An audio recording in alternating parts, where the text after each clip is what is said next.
Hey there. I just had a few comments about something that I just learned.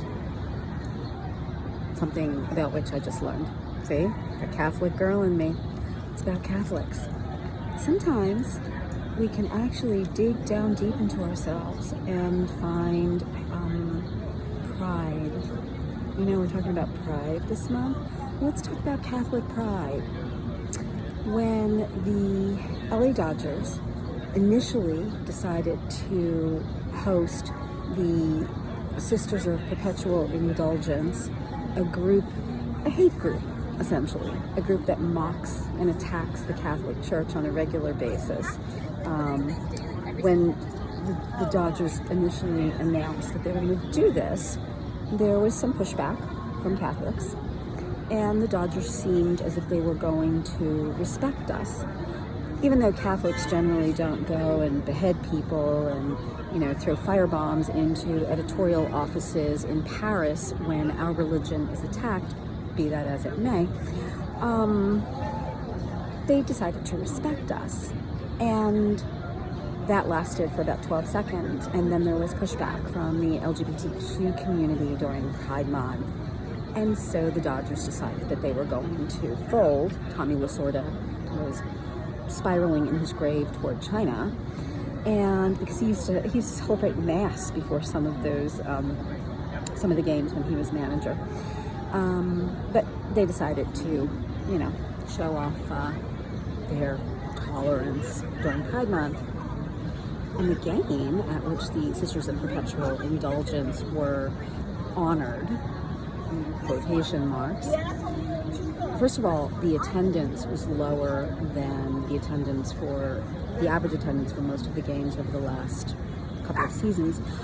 And there was virtually no one in the stands when the Sisters of Perpetual Indulgence were honored, and that's because Catholics blocked the entrance to the stadium.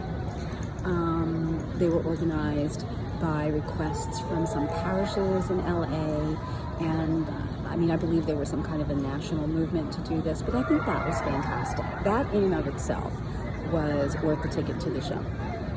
But then the Dodgers lost to the San Francisco Giants 15-zip. They were demolished. The Giants did to the Dodgers what Jesus did to the money changers in the temple. Pretty much took them out.